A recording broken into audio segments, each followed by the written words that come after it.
Imagine just for a moment that we are not alone. That this vast internet of stars, planets, rocks, dust, and light is just one of many, each floating in the stillness of something altogether different, unknown. Something otherworldly and unnerving, but home once to all. Recognizable, but not by shape or touch, but instead of feeling, like you've been there before.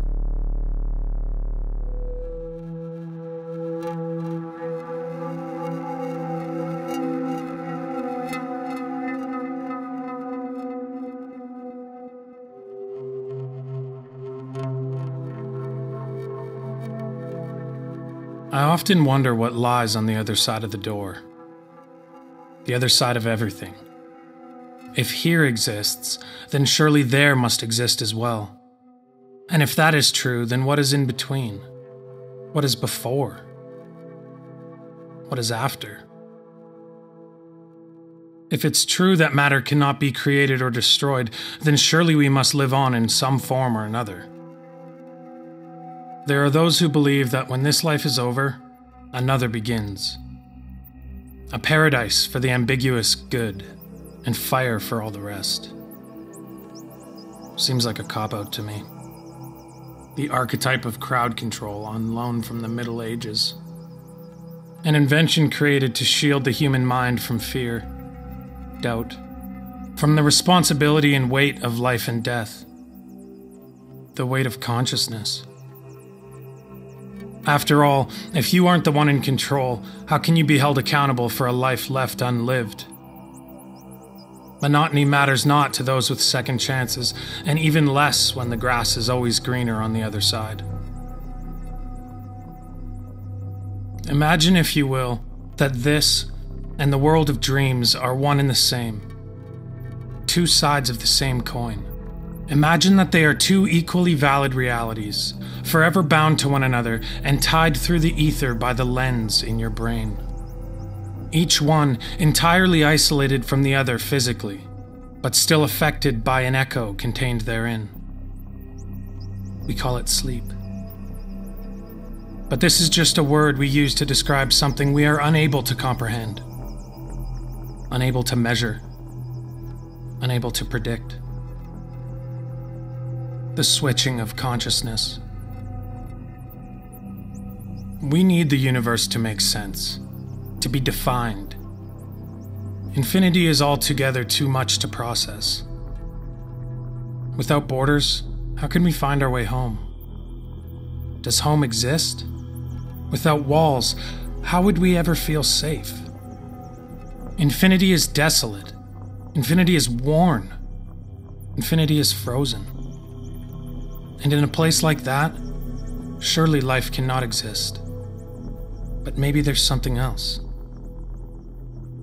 Maybe at the edge of the universe, where infinity meets eternity, the unalive are looking down at us, just waiting for their turn to live.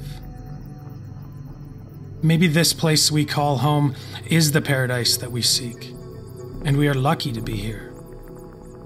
Maybe by some mistake of evolution, we are just the first form to be aware of it. Likely the only consciousness that has ever seen this place. Perhaps the only that ever will.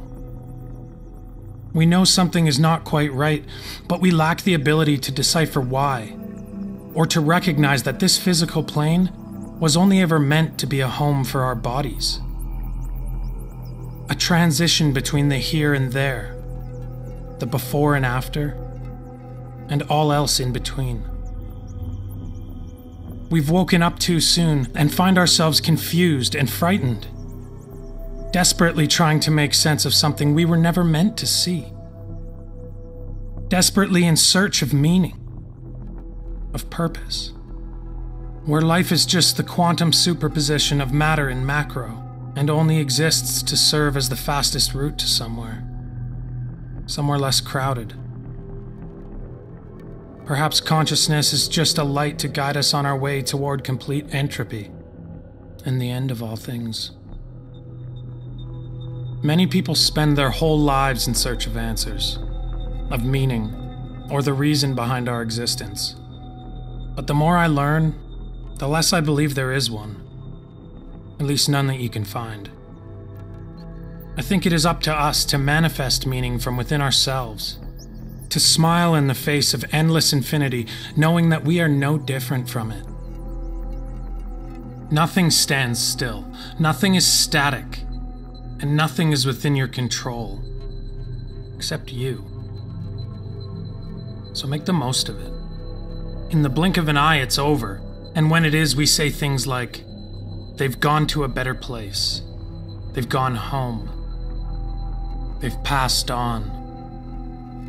And maybe we're right, but it's not heaven or hell, or even a place at all.